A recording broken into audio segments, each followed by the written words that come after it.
Hello guys, welcome to study with Pooja. और जैसा कि हम लोग यहाँ पर आप देख पा रहे होंगे टारगेट बैच 5 जुलाई। तो यहाँ पर आज बेसिकली हम लोग क्या करने वाले हैं, तो आज हम लोग करने वाले हैं मैथ के बारे में। और मैथ की जो पेडागोजी सेशन है और इसमें बहुत इंपॉर्टेंट जो फैक्ट पूछा जाता है और उसके बारे में हम लोग डिस्कस करने वाले हैं।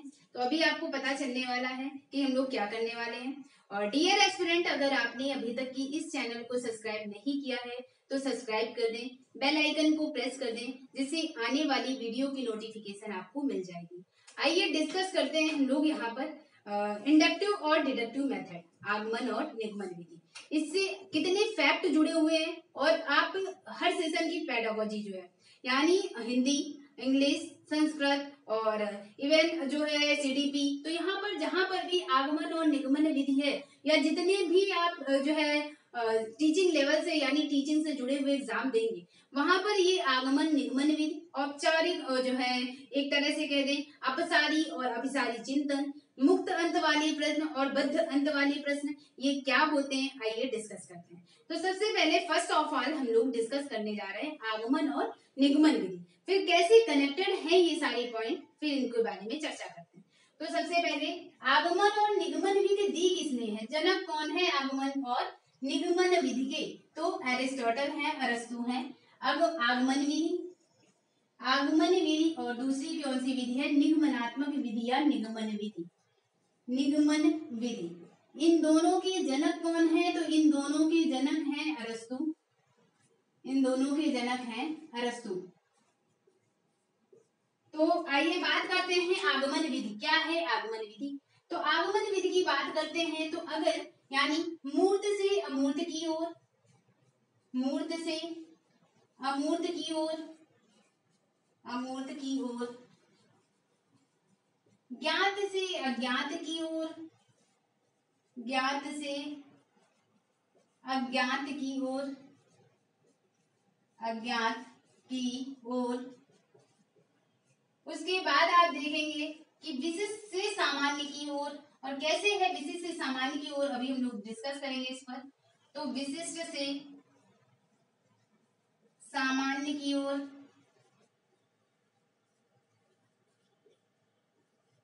बॉटम अप अप्रोच, बॉटम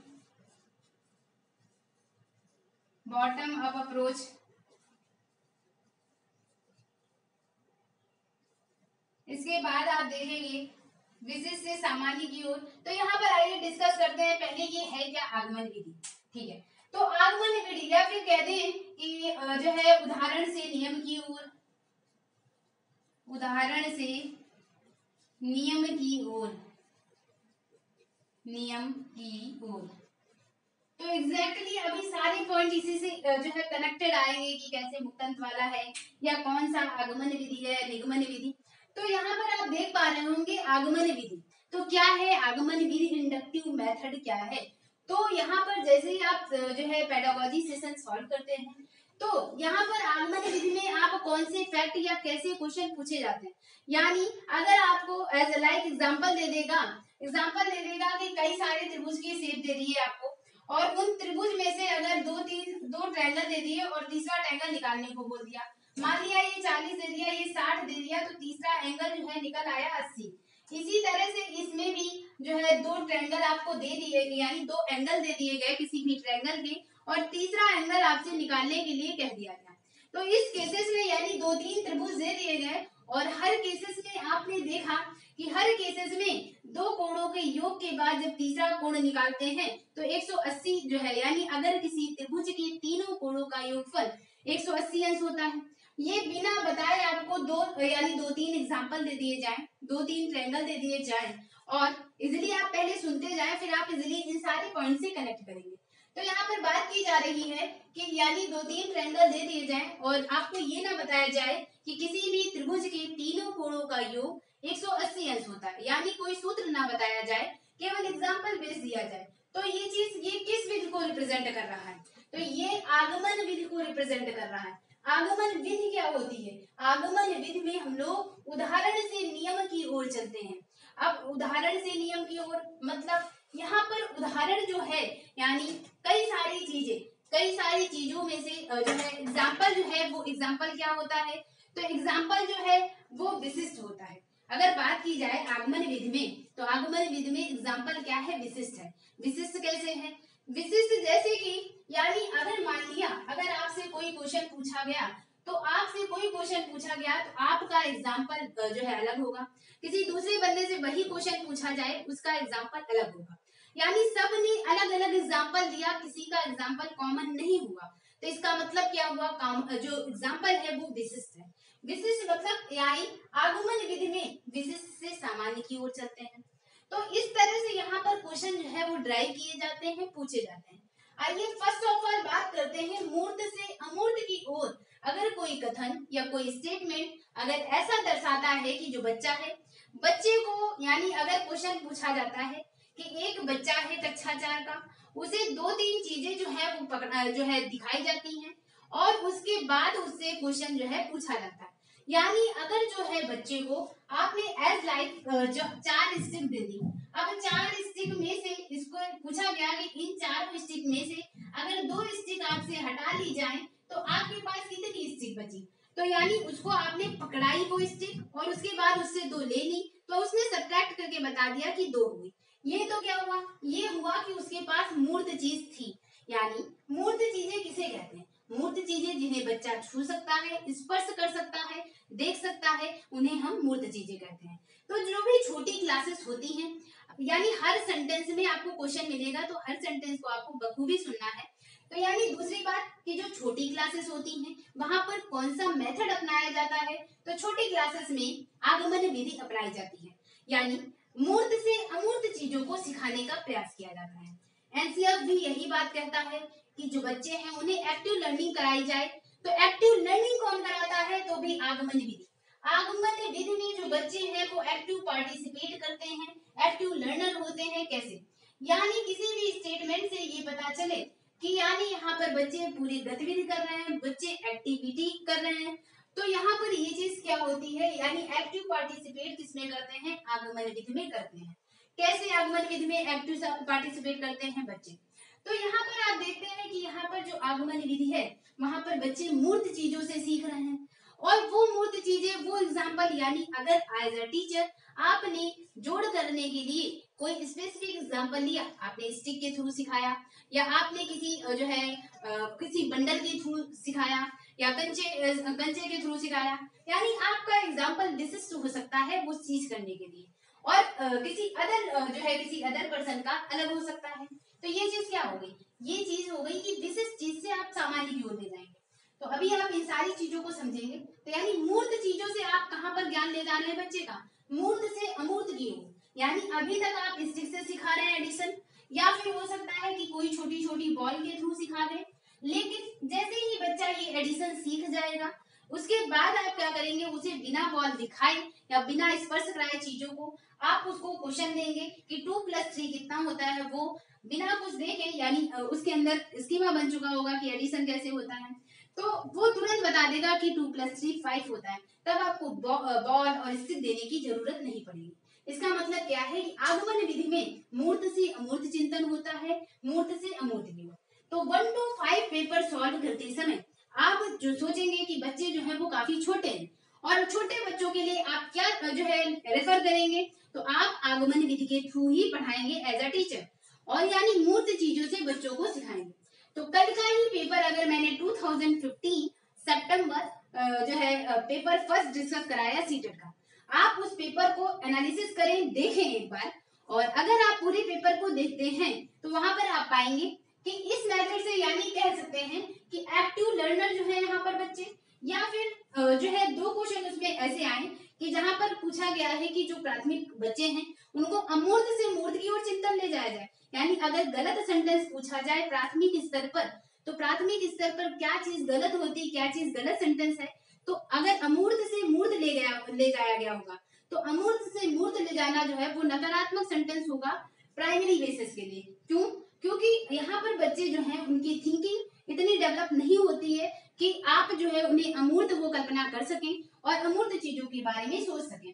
तो यानी छोटे बच्चे हैं 1 to 5 पेपर सॉल्व करते समय प्रायोरिटी आगमन विधि को देंगे। आगमन विधि में बच्चे क्या है, एक्टिव लर्नर हैं। एक्टिव लर्नर कैसे हैं कि यहाँ पर आप कई सारे एग्जाम्पल दे रहे हैं तो उनको बच्चे सॉल्व कर रहे हैं और उन सोल्यूशन से यानी उन विशिष्ट चीजों से या सोल्यूशन से धीरे धीरे वो सामान्य की ओर बढ़ते जा रहे हैं, यानी फिर उनके लिए वो चीज आसान होती जाएगी। पहले आप जो है एडिशन इनके थ्रू करा रहे हैं, जो है टीएलएम वगैरह प्रोवाइड करा के, फिर धीरे धीरे वो जो है ये अभ्यस्त हो जाएंगे इन चीजों के। और यही से एक चीज निकल के आती है कि अगर कोई चीज बार बार कराई जाए, यानी अगर कोई चीज कोई अभ्यास जो है बार बार कराया जाए, कोई अभ्यास बार बार कराया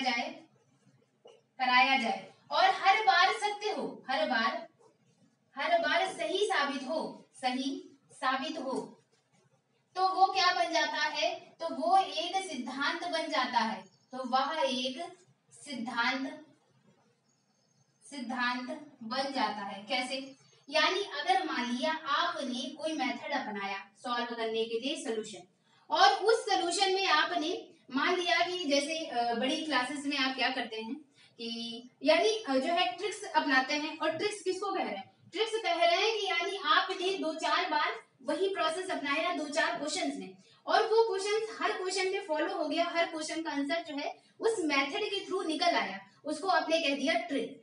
ट्रिक यानी यहाँ पर क्या हुआ, यहाँ पर अगर यानी यहीं पर ये बात ही कही जा रही है कि अगर आप किसी चीज को सॉल्व करने में, किसी प्रॉब्लम्स को सॉल्व करने में एक मेथड को बार बार अपनाते हैं और वो मेथड हर बार सही साबित होता है, तो वो क्या हो गया, वो सिद्धांत बन गया, वो रूल बन गया, नियम बन गया, सिद्धांत बन गया। तो यानी 2 चीजें यहाँ पर कि किसी चीज को बार बार किया जाए और हर बार सत्य साबित हो तो वो सिद्धांत हो जाता है।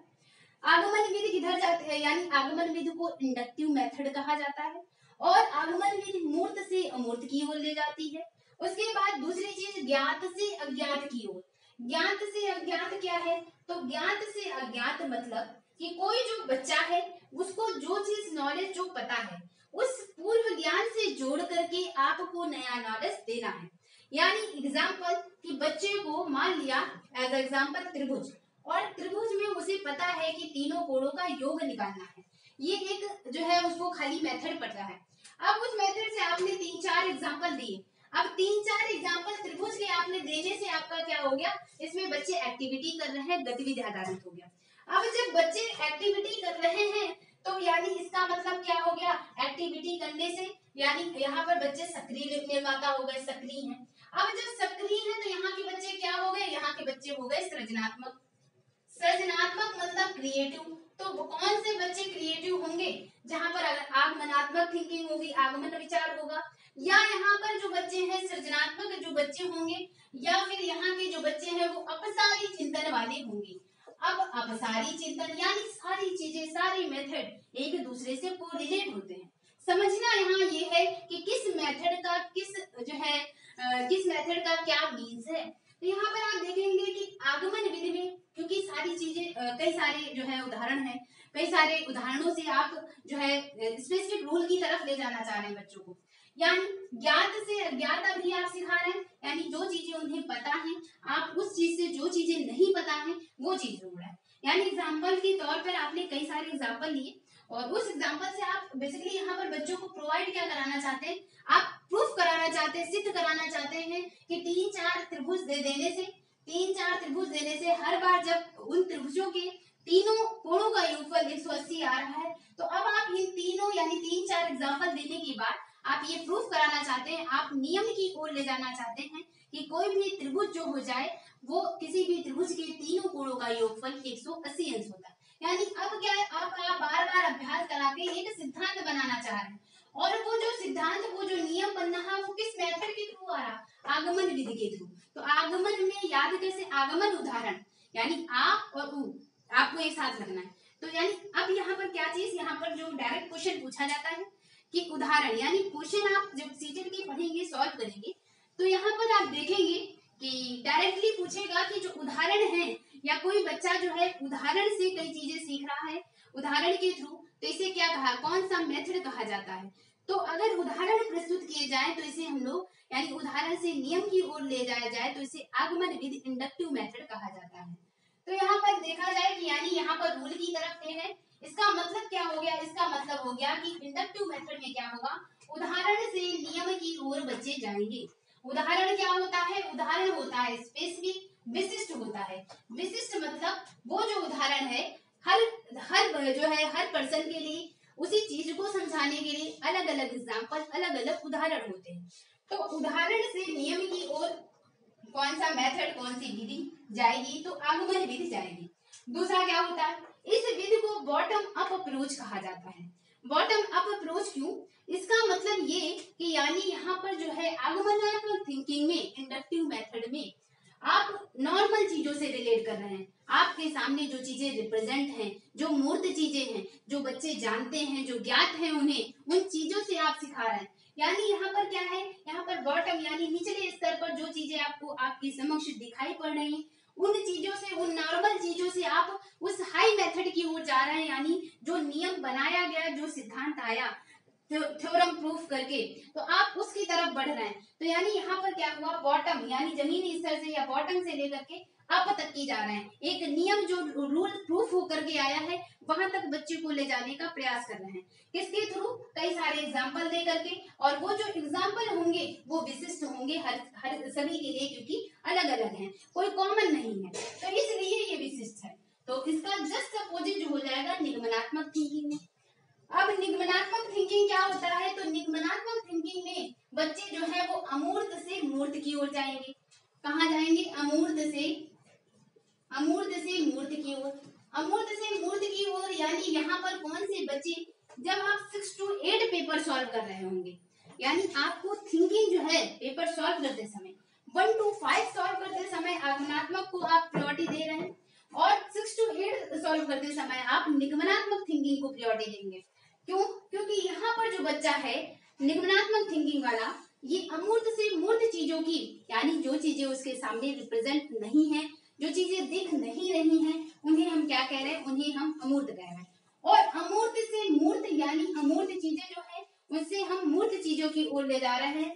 मूर्त चीजें मतलब नियम हो गया, या जो है नियम क्या है, नियम अमूर्त है, नियम बच्चों को नहीं पता है। यानी अगर कक्षा 5 का बच्चा कक्षा 6, 7, 8 किसी में भी डाला जाता है, उसे नहीं पता कि a+b² बराबर जो है a+b का होल ऑफ स्क्वायर बराबर a²+b² + 2ab होता है, तो यानी उसे सूत्र नहीं पता है, वो सूत्र से अज्ञान है। अज्ञान है मतलब सूत्र उसके सामने कहीं दिख नहीं रहा है, कहीं वो सूत्र को छू नहीं सकता, स्पर्श नहीं कर सकता। ये क्या हो गया, ये अमूर्त। अमूर्त मतलब मूर्त जो ना हो, जो ना दिखाई पड़े। मूर्त का मतलब दिखाई पड़ना, तो जो ना दिखाई पड़े वो अमूर्त है। अमूर्त से मूर्त की ओर किसका ज्ञान जाएगा, यानी निगमनात्मक थिंकिंग को रिप्रेजेंट करेगा, डिडक्टिव मेथड को रिप्रेजेंट करेगा। जो अपर लेवल के बच्चे होते हैं, अपर लेवल के बच्चों को जो है किस विधि के थ्रू पढ़ाया जाता है, तो निगमनात्मक विधि के थ्रू पढ़ाया जाता है। जस्ट अपोजिट यहाँ पर आपने देखा ज्ञात से अज्ञात की ओर, तो यहाँ अज्ञात से ज्ञात की ओर ले जा रहे हैं, अज्ञात से ज्ञात की ओर, ज्ञात की ओर। जस्ट ये क्या हो जाएगा, ये टॉप अप जो है टॉप टू बॉटम अप्रोच होगा, टॉप टू बॉटम अप्रोच होगा।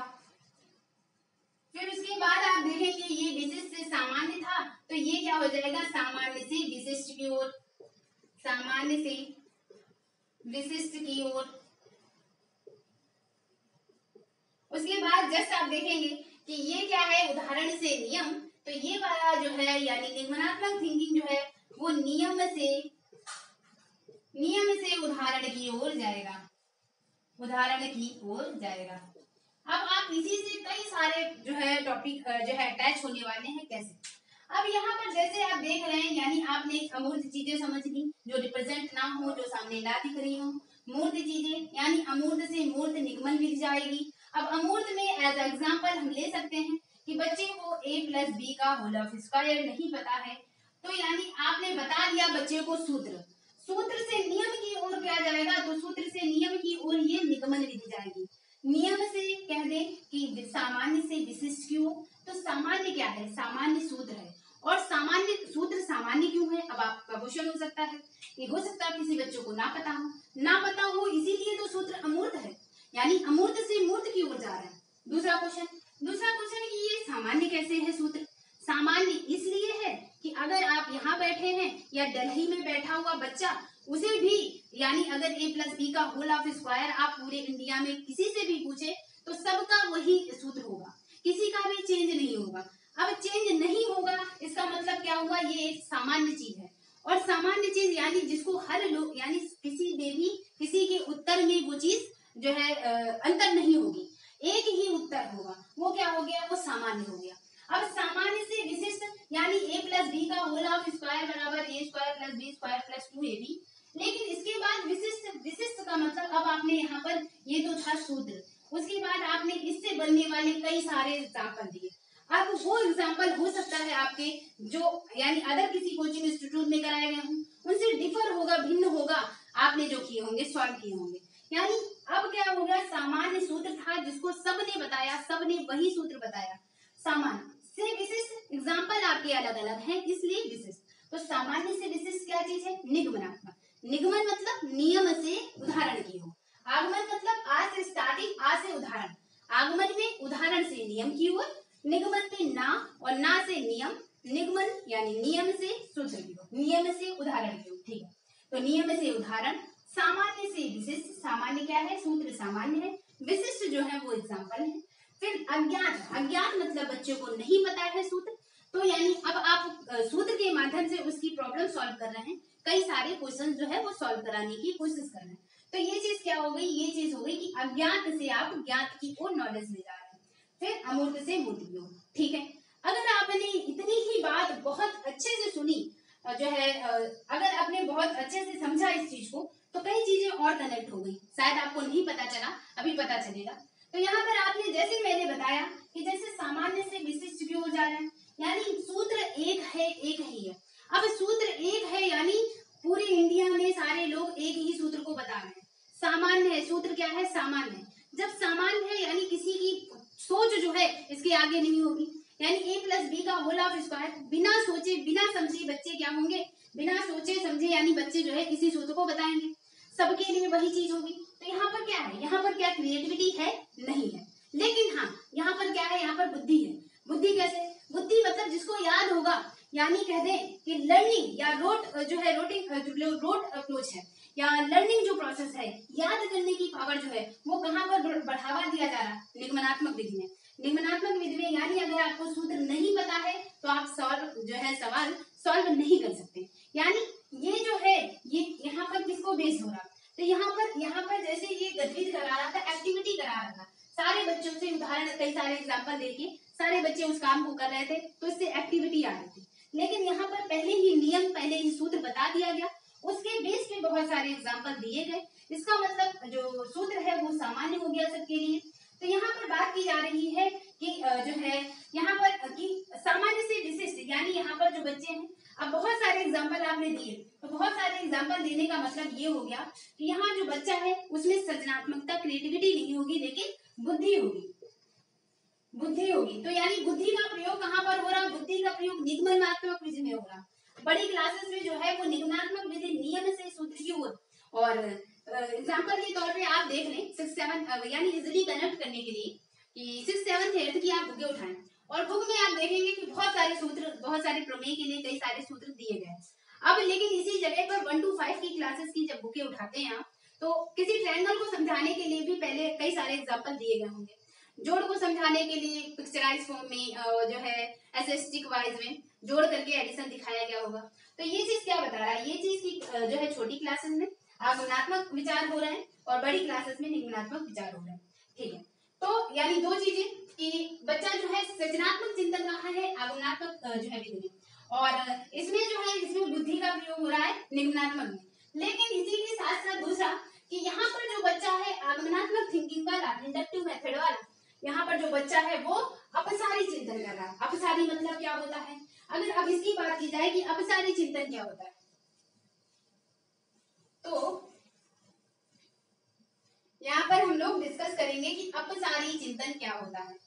क्योंकि यहाँ पर जो बच्चा है वो अपसारी है। कैसे अपसारी है, अपसारी का मतलब ये जो है डाइवर्जेंट थिंकिंग रख रहा है, किसी भी प्रोस्पेक्टिव में सोच सकता है, किसी भी प्रोस्पेक्टिव में मतलब कई सारे एग्जाम्पल जो है, हर एग्जाम्पल जो है वो अलग अलग होगा और उदाहरण से सूत्र की ओर जा रहा, नियम की ओर जा रहा। इसका मतलब क्या होगा, इसका मतलब जो होगा अपसारी चिंतन। अपसारी चिंतन में जो है बच्चा जो है उसमें क्रिएटिविटी होगी, सृजनात्मकता होगी, बच्चे में सोचने की कैपेसिटी होगी। अपसारी चिंतन वाला जो बच्चा है वो सकारात्मक यानी कहा जाए पॉजिटिव टैग वर्ड्स होता है, और पॉजिटिव टैग वर्ड्स वाला जो बच्चा यानी अपसारी चिंतन वाला बच्चा जो है वो मुक्त अंत वाले प्रश्नों को, यानी जस्ट आपने कनेक्ट किया कि अगर अपसारी चिंतन वाला बच्चा है तो वो क्या करेगा, वो मुक्त अंत वाले प्रश्नों को प्रायोरिटी देगा। मुक्त अंत वाले प्रश्न जो है वो कहाँ शामिल होंगे, तो मुक्त अंत वाले प्रश्न जो है वो अपसारी चिंतन के अंतर्गत आएंगे। अपसारी चिंतन में जो है थिंकिंग जो है वो डाइवर्जेंट है, कई प्रोस्पेक्टिव में सोच रहा है, तो यानी मुक्त अंत वाले प्रश्न क्या होते हैं, तो मुक्त अंत वाले प्रश्न जहां पर जो है आपको एग्जाम्पल कल का ही पेपर और उसमें कई सारी चीजें आप रिलेट कर देंगे अगर आज की क्लास आप देख लेते हैं। तो यहाँ पर आप देखेंगे कि मुक्त अंत वाले प्रश्न जो है यहाँ पर ऐसे पूछा जाता है, एग्जाम्पल के तौर पे आपसे पूछा जाएगा कि 45 को किस प्रकार गुणनखंड किया जा सकता है, या फिर 15 को कैसे जो है गुणन किया जा सकता है। तो 45 या 15 का गुणन यानी 45 का गुणन किस प्रकार किया जा सकता है, इस तरह से आपको 4 जो है ऑप्शन दे देगा और आपको उसमें से चूज करके बताना होगा कि कौन सा जो उदाहरण यानी कौन सा ऑप्शन जो है वो अपसारी चिंतन को रिप्रेजेंट कर रहा है। तो यहाँ पर आप देखेंगे कि जैसे ही आप ये क्वेश्चन पढ़ते हैं कि 45 का गुणनखंड जो है 45 को किस प्रकार गुणा किया जा सकता है, तो यहाँ पर आप देखेंगे कि 45 का गुणनखंड किस प्रकार किया जा सकता है, या फिर 15 का गुणनखंड किस प्रकार किया जा सकता है, इस तरह के क्वेश्चंस पूछे जाते हैं। और अगर आपने कल का पेपर सॉल्व नहीं किया है तो प्लीज आप सॉल्व करें, बहुत अच्छी थिंकिंग बनेगी आपकी। तो यहाँ पर बात करते हैं ये क्वेश्चन किसको रिप्रेजेंट कर रहा, ये क्वेश्चन जो है वो मुक्त अंत वाला प्रश्न है, यानी आपको 4 ऑप्शन दे देगा और आपसे पूछेगा कि कौन सा क्वेश्चन इसमें मुक्त अंत वाला क्वेश्चन है, 4 विकल्प देगा। तो 4 विकल्पों में से अगर आपको इस तरह का ऑप्शन जो मिलता है कि यानी 45 को किस प्रकार गुणा किया जा सकता है कि 45 है, या 15 को किस प्रकार से गुणनखंड किया जा सकता है, तो यहाँ पर 45 को कोई 9 × 45 9 बना 45 लिखेगा, या फिर इसको कोई जो है 45 को यानी 9 बना 45 9 × 5 लिख सकता है, कोई 3 इंटू फिर उसके बाद जो है 5 15 3 × 15 लिख सकता है, कोई 15 × 1 लिख सकता है, तो कोई 45 × 1 लिख सकता है। तो इस तरह से आप देखेंगे कि कई विधियां हो सकती हैं जो है 45 का गुणा निकालने की, यानी 45 किस प्रकार प्राप्त किया जा सकता है। ये क्या हुआ, ये मुक्त अंत वाला प्रश्न हुआ।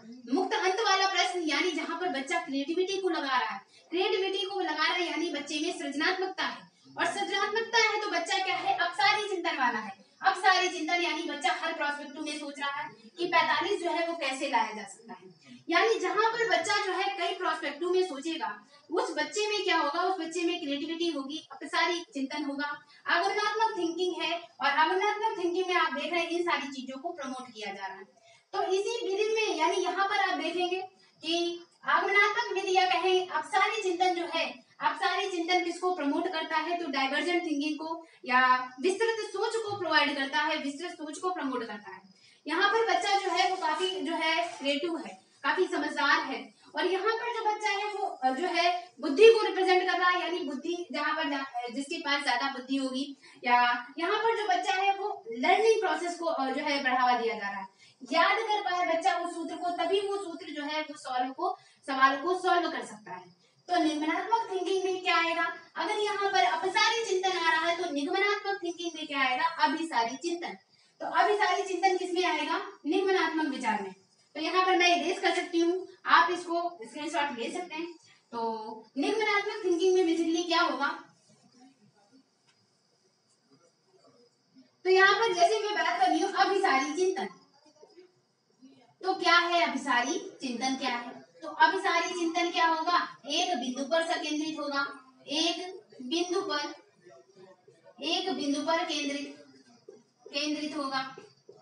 केंद्रित होगा, यानी यहाँ पर जो बच्चा है उसको एक ही रूल एक ही नियम पता है, और वो पूरे क्लास पूरे स्कूल यानी पूरे इंडिया के लिए वो सूत्र एक ही है, सेम है, सामान्य है वो सूत्र। अब यहाँ पर जो बच्चा है उसको कुछ नहीं सोचना है, यानी अभिसारी चिंतन क्या कहता है, अभिसारी चिंतन एक केंद्र पर सेंट्रलाइज कर रहा है। अगर बच्चा सेंट्रलाइज कर रहा होगा इसका मतलब वो आईक्यू दिमाग बहुत लगाएगा कि यानी इसका एग्जैक्ट आंसर क्या है, तो जैसे ही मैंने ये सेंटेंस बोला आपको फिर यहाँ से एक चीज रिलेट हो जाती है कि वस्तुनिष्ठ या बहुविकल्पी प्रश्न किस चीज को प्रमोट करेंगे, तो बहुविकल्पी प्रश्न किसके अंतर्गत आ जाएंगे, तो बहुविकल्पी प्रश्न या वस्तुनिष्ठ प्रश्न जो हो जाते हैं, वस्तुनिष्ठ प्रश्न जो हो जाते हैं तो ये किसके अंतर्गत आएंगे, ये अभिसारी चिंतन। यानी एक ही बिंदु पर आपको एग्जैक्ट आंसर और सभी बहुविकल्पी का सारे बच्चे वही आंसर लगाएंगे क्योंकि उसका सिर्फ और सिर्फ एक आंसर है।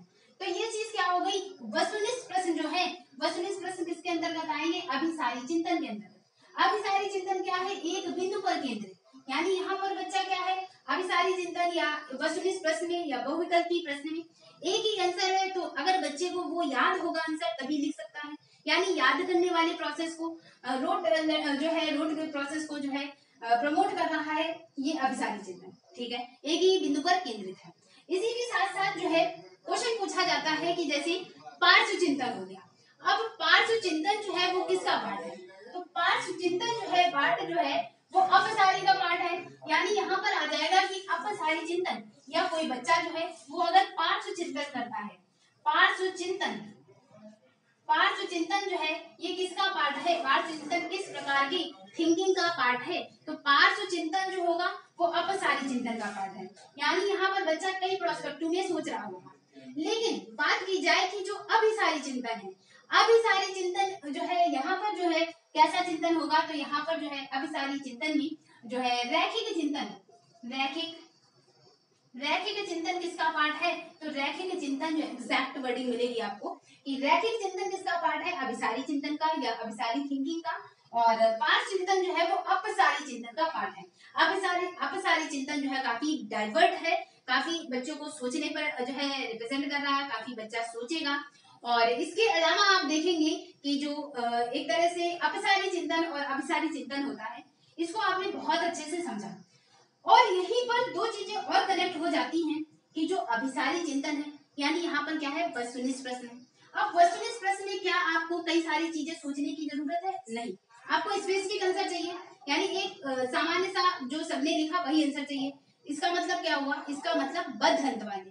तो यहाँ पर दो चीज यानी फिर एक क्वेश्चन क्रिएट हुआ कि बद्ध अंत वाले प्रश्न जो है, बद्ध अंत वाले प्रश्न जो है किस तरह की प्रश्न, बद्ध अंत वाले जो प्रश्न हैं वो किस तरह के चिंतन को प्रमोट करते हैं, किस प्रकार के चिंतन को, तो बद्ध अंत वाले जो प्रश्न है वो अभिसारी चिंतन को प्रमोट कर रहे हैं। अभिसारी चिंतन यानी बद्ध अंत वाले प्रश्न जो है वो किसको, अभिसारी चिंतन को रिप्रेजेंट कर रहे हैं। और जो मुक्त अंत वाले प्रश्न है वो मुक्त अंत वाले प्रश्न कहाँ है, अपसारी चिंतन में। कैसे मुक्त अंत वाले प्रश्न में जैसे यहाँ पर बच्चा जो है स्पेसिफिक एग्जाम्पल यानी उदाहरण जो है वो सबके समान नहीं है, अलग अलग एग्जाम्पल है। 45 का गुणा है या 15 का गुणन जो है वो हर बच्चा अलग वे में कर सकता है। तो इसका मतलब क्या हुआ, इसका मतलब ये हुआ कि यहाँ मुक्त अंत वाले प्रश्न। तो दूसरी चीज कि मुक्त अंत वाले प्रश्न जो है वो किस वे में आएंगे, किस मेथड में, तो अपसारी चिंतन में मुक्त अंत वाले प्रश्न और अभिसारी चिंतन में बद्ध अंत वाले प्रश्न। रैखिक चिंतन किसका पार्ट है, अभिसारी का। पार्श्व चिंतन किसका पार्ट है, तो अपसारी का। और इसके अलावा जैसे मुक्त अंत वाले हो गए, बद्ध अंत वाला जो है प्रश्न क्या होता है। इसी के साथ साथ एक और क्वेश्चन पूछा जाता है कि कोई बच्चा अगर निबंध यानी कोई बच्चा अगर किसी बच्चे को निबंध लिखने को दिया जाता है तो ये निबंध लिखना ये मुक्त अंत वाला प्रश्न है या बद्ध अंत वाला, आप बताएं।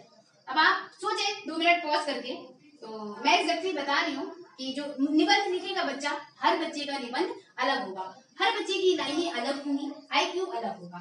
तो इसका मतलब क्या हुआ, इसका मतलब सबने डाइवर्जेंट थिंकिंग यानी एक तरह से सबने अलग अलग वे में सोचा, अलग अलग सबका पर्सपेक्टिव हो सकता है, मत हो सकता है, यानी सबने अलग अलग सोच से सोचा। इसका मतलब जो निबंधात्मक प्रश्न है, निबंधात्मक प्रश्न किसके अंतर्गत आएंगे, मुक्त अंत वाले प्रश्न के अंतर्गत। यानी निबंधात्मक प्रश्न जो है, तो निबंधात्मक प्रश्न किसका पार्ट है, किसके भाग हैं, तो मुक्त अंत वाले प्रश्न। इसी जगह पे वस्तुनिष्ठ या बहुविकल्पी प्रश्न किसका भाग है, अभिसारी चिंतन। अभि का मतलब क्या होता है, शाब्दिक मीन्स क्या है अभि का, अभि का शाब्दिक मीन्स है सेंट्रलाइज हो जाना, एक बिंदु पर केंद्रित हो जाना।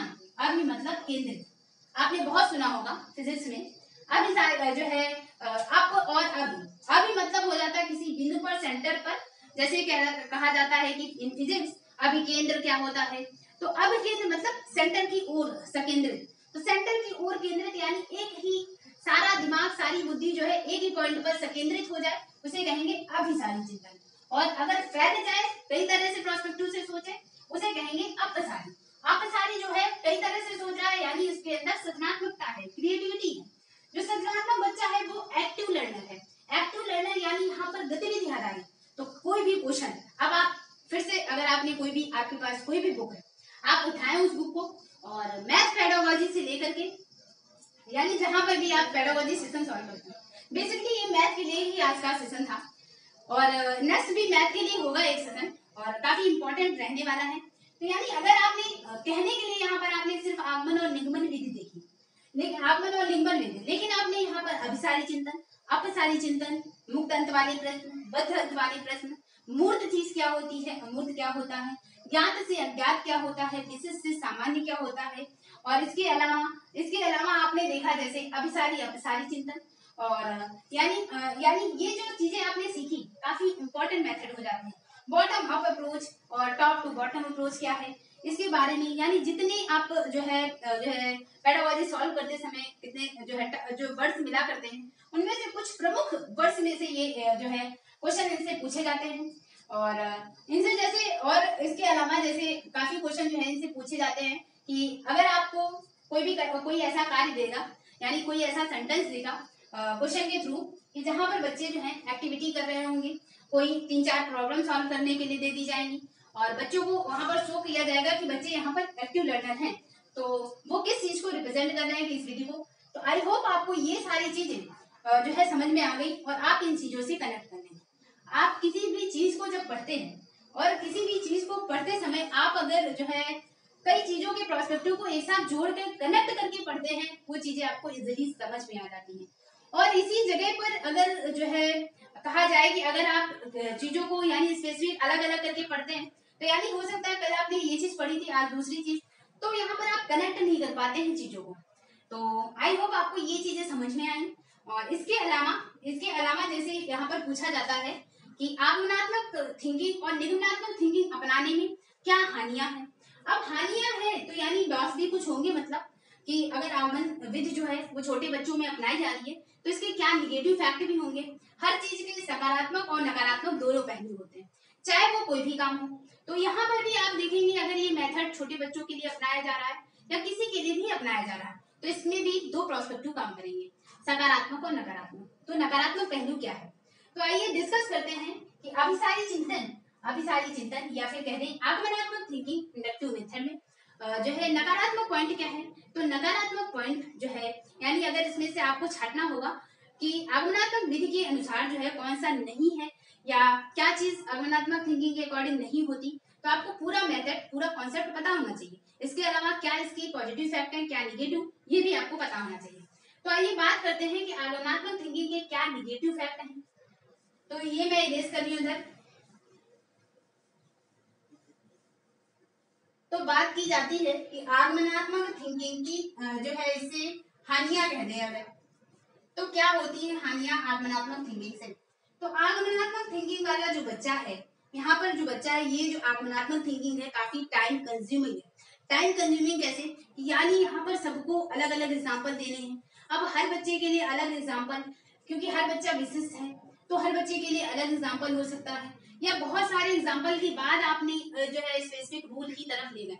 तो ये क्या हुआ, ये एक तरह से टाइम टेकन जो है टाइम टेकन प्रोसेस है। तो टाइम टेकन प्रोसेस काफी समय लगता है इसमें, यानी आगमनात्मक जो है प्रोसेस अपनाने में काफी जो है ज्यादा समय लगेगा। जबकि निगमनात्मक थिंकिंग में जो है निगमनात्मक थिंकिंग में जो होगी गति होगी, तेजी होगी और बच्चे जो है यानी उस कम समय में ज्यादा चीज सॉल्व कराई जा सकती है, क्योंकि आपको एक जो है एग्जाम्पल दे दिया और एग्जाम्पल के थ्रू आपको घर से काम करने के लिए दे दिया। यानी एक एग्जाम्पल उसे 2-3 सवाल बता दिए, उसके बाद पूरी जो चैप्टर है पूरी प्रश्नावली आपको घर से सॉल्व करने के लिए दे दी। तो यहाँ से जस्ट एक चीज और रिलेट हो गई, क्या रिलेट हो गई कि यानी जो आगमनात्मक विधि है ये बच्चों ये जो है ये टीचर का काम जो है यानी टीचर के काम को बढ़ा देती है कि घटा देती है। तो आगमनात्मक में यहाँ पर देख रहे हैं आप कई सारे जो है एग्जाम्पल जो है प्रस्तुत किए जाते हैं। अब कई सारे एग्जाम्पल जो है वो प्रस्तुत किए जा रहे हैं और प्राइमरी लेवल के लिए ये बेस्ट होता है, लेकिन होमवर्क का जो बर्डन हो जाता है, तो होमवर्क का बर्डन किसमें कम होगा, तो होमवर्क का बर्डन जो है वो आगमनात्मक थिंकिंग में, होमवर्क का बर्डन जो है, होमवर्क का बर्डन बर्डन टीचर के लिए कम हो जाएगा, टीचर के लिए कम हो जाएगा। तो यहाँ पर आप देखेंगे कि जैसे जो है होमवर्क होता है, तो होमवर्क का जो बर्डन है वो टीचर के लिए कैसे कम हो जा रहा है। टीचर के लिए कम हो जाने का मतलब है कि यहाँ पर कई सारे एग्जाम्पल दिए हैं और कई सारे एग्जाम्पल देने के बाद बच्चा जो है उसके बाद वो उस मेथड को समझ गया, उस सूत्र, उस नियम को समझ गया। तो यहाँ पर अगर बात की जाती है कि होमवर्क का बर्डन कहाँ पर कम हो रहा है, तो लेकिन आगमन में, लेकिन यहाँ पर आप देख रहे हैं जैसे ही अभिसारी चिंतन है, तो अभिसारी चिंतन में या कहते हैं जो है निगमनात्मक थिंकिंग में यहाँ पर सूत्र और सूत्र से यहाँ पर जो बच्चे हैं, एक तरह से बच्चों का जो है या टीचर क्या कहते हैं, तो टीचर कई सारे जो है सूत्र के माध्यम से कई सारे जो है पूरी प्रश्नावली सॉल्व करा रहा। तो यानी एक सीधा सेंटेंस यहाँ पे आ जाता है कि होमवर्क का जो बर्डन है वो कहाँ पर कम हो जा रहा है, तो आगमनात्मक विधि में कम हो रहा है। और उसके अलावा जो है बात की जाती है, तो बात की जाती है यहाँ पर और कैसे जो है एक तरह से पॉजिटिव और निगेटिव टैगर्स में पूछा जाए, तो आगमनात्मक थिंकिंग को डिस्कवरी कहा जाएगा, यानी कहा जाएगा कि मेथड ऑफ डिस्कवरी क्या है, तो मेथड ऑफ डिस्कवरी जो कहा जाए, मेथड ऑफ डिस्कवरी, तो मेथड ऑफ डिस्कवरी किसको कहा जाएगा, मेथड ऑफ डिस्कवरी आगमन विधि को कहा जाएगा। खोज की विधि, खोज करने की विधि जो है वो किसको कहा जा रहा है, तो आगमनात्मक विधि को मेथड ऑफ जो है मेथड ऑफ यहाँ पर देखेंगे डिस्कवरी यानी खोज की विधि, इसको आगमनात्मक विधि को कहा जाता है। तो आई होप आप इन चीजों को इजिली कनेक्ट कर पाए होंगे, बिल्कुल आसान भाषा में, साधारण भाषा में, और एक दूसरे से जो चीजें हैं वो रिलेट होती हैं, कनेक्ट होती हैं, और उनसे आपने कई सारी चीजें, कई सारे फैक्ट सीख लिए। अब आपको क्वेश्चन जो है सिर्फ यानी कई सारे क्वेश्चन, और मैं एग्जैक्ट क्वेश्चन बता रही हूँ कि जैसे जो है क्वेश्चन पूछा जाएगा कि 4 ऑप्शन मुक्त अंत वाला प्रश्न जो है इसमें क्या है, छठ, 4 विकल्प आपको दे देगा, आपको जो है जिसमें आपको लगे कि जो बच्चा है वो कुछ भी कर सकता है, यानी जिसका आपको एग्जाम्पल या जिसका आपको एकदम फिक्स आंसर ना पता हो कि यानी 45 का गुणन किस प्रकार किया जा सकता है या 15 का, तो गुणन वाला काफी क्वेश्चन पूछा जाता है, इसलिए मैंने इस पे डिस्कस किया अपसारी चिंतन के थ्रू। और त्रिभुज का जो है एग्जाम्पल काफी पूछा जाता है, इसलिए मैंने त्रिभुज वाला एग्जाम्पल डिस्कस किया। तो यहाँ पर बात करते हैं कि यानी अगर पूछा जाए क्वेश्चन में कि 4 विकल्प देगा और आपको मुक्त अंत वाला प्रश्न छाटना होगा।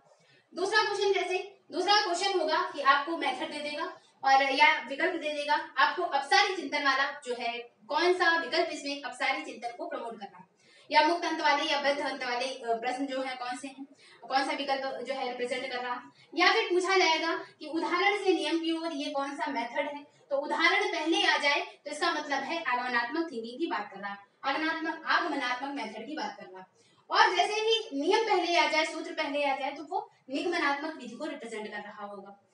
तो डायरेक्ट आगमन और निगमन विधि से सूत्र जो है एग्जाम्पल आ जाते हैं, जो है सवाल आ जाते हैं, और इसके अलावा आपको क्वेश्चन दे देगा, उनके आधार पर अभिसारी, अपसारी, मुक्त अंत वाले, बद्ध अंत वाले, कौन सा एग्जाम्पल जो है या कौन सा ऑप्शन अज्ञात से ज्ञात को रिप्रेजेंट कर रहा है, या प्राइमरी लेवल के लिए कौन सा मेथड बेस्ट है, तो प्राइमरी के लिए आगमनात्मक विधि और अपर लेवल के लिए निगमनात्मक विधि बेस्ट है।